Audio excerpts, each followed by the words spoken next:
Hey guys, welcome back to Beat the Odds. It's Bassem Khalaf here. I'm so glad to be able to bring you guys another episode. I did take the last week or so off to make some changes that I needed to make and do some reflection on how I can improve this channel.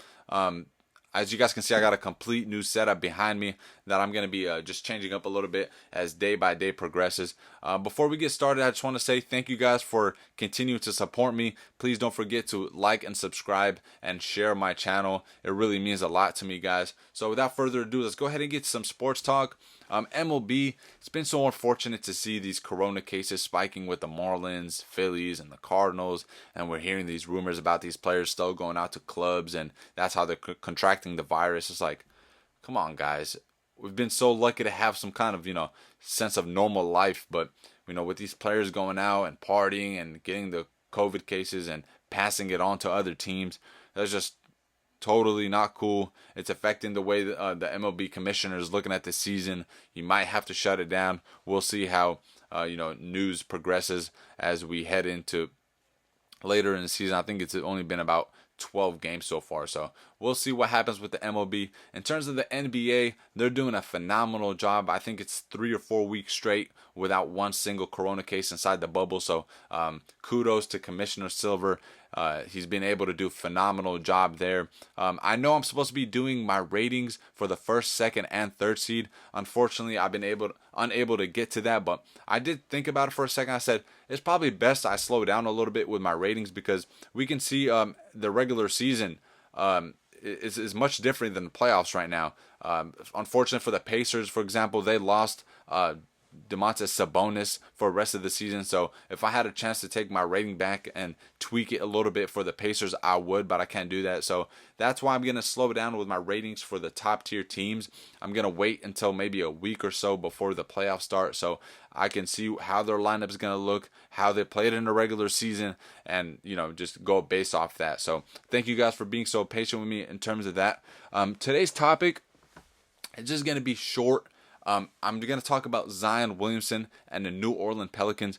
My big question there is, why are they still treating Zion Williamson like he is injury prone? All right. I mean, I know he dealt with a little bit of injury scare in when he played for Duke. His foot flying out of his shoe and whatnot. He had that bad ankle injury. And then before the NBA draft, or after the NBA draft, he did deal with that MCL. I think that it was an MCL tear. They were hiding it from the media. They don't want to scare everybody with that. So I understand Zion's dealt with a couple injuries there, but to treat him the way they're treating him, I think that's just beyond me. We've seen them come back. The Pelicans come back into the regular season. They played, I think, 3 games so far. The first game, Zion got 15 minutes. Second game, he got 20. And the third one, he got 25. So it's like, okay, they're improving a little bit on how they're treating Zion with his minutes. But it's like, okay, we've seen Zion come out with a quote the other day. He said, or actually this was yesterday, he said, I feel like I'm normal again. The fact that he finished that ball game, he's saying he feels normal. The fact that he has to just finish a basketball game for him to feel normal, that's terrible by the Pelicans. I mean, we see him, maybe that's why Anthony Davis left. Maybe they don't know how to treat superstars when they have them. What are they going to do? Keep playing this guy 20, 25 minutes until he's 23, 24, and he already wants to move on from the Pelicans? It's like, Pelicans, look, if they were a 4th seed or 5th seed and they're waiting for the playoffs to start, I would totally understand. I'd be like, all right, guys, rest Zion, be 100% healthy for the playoffs. Do it. That's a smart move.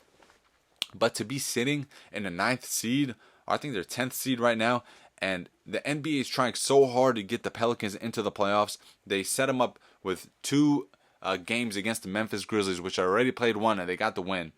And they've given the Memphis Grizzlies such a difficult schedule, and now they just announced Jaren Jackson will be out for the rest of the season. So it's like, all right, Pelicans, you have a really big chance to make a comeback here and slip into that 8th seed.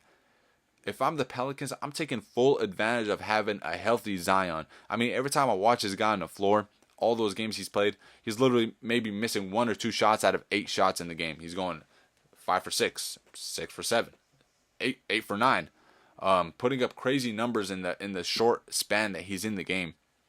And as soon as he comes out you can definitely feel a sense of change in terms of how their offense is ran. Because when you have Zion in the game, just give him the damn ball and just let him go one-on-one. And nobody in the league can guard him right now. And he's only 20 years old.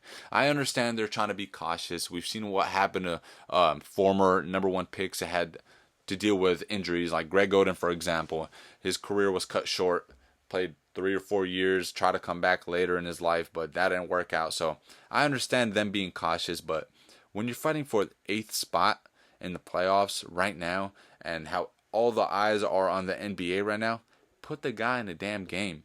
Let him play. Zion Williamson will get you jersey sales. He'll sell you tickets once fans can come back. He'll get you guys fans from all over. Me, I was never a Pelicans fan. I never thought I'd be thinking about the Pelicans at all. But the fact that they have Zion makes them that much more entertaining. Him and Lonzo, what a great combination. Kind of reminds me of when I used to play AU and how everything is just so much faster. They kind of give that vibe, just Lonzo throwing him those full court alley-oops. That's so beautiful to see. So if they can make the most out of having Zion right now, because you don't know what he's going to feel like in 3 to 4 years. What if he's like, I want to get the hell out of here. I don't want to be in New Orleans anymore. So what you need to do, Pelicans, is treat Zion as he's a superstar right now and take full advantage of having him. I know you want to, you want to make sure he's safe for later in his career and whatnot, but take advantage of having him right now. You guys do have a big shot at making some noise in the playoffs. If they come across the Lakers, that'll be a quick series. Obviously, probably Lakers sweep them 4-0, but they can maybe slip into the 7th seed, maybe come across the Clippers. I don't know, take them 5-6 games. We'll see how that goes. But my point of this whole discussion was the Pelicans need to stop treating Zion like a baby. Give him the minutes he deserves. Give him the spotlight he deserves and let him play. Let him hoop. You guys see those 2 guys behind me? They were able to hoop. They just let him play because they were tougher back then. But now they want to be so cautious. Like, come on, guys. Don't even bring him back into the season if you're going to be playing in 15 minutes. 15 minutes? That's a damn shame, Pelicans. Come on. All right, I'm all done ranting about the Pelicans and Zion Williamson. Guys, thank you for tuning in once again to Beat the Odds. Such a pleasure to be back. Please don't forget to like and subscribe and share my videos. Like I told you guys, once I hit that 50 subscribers, I'm going to do a $100 raffle. So look forward to that. And once again, thank you for tuning in, guys. And I hope you enjoy the rest of your Tuesday.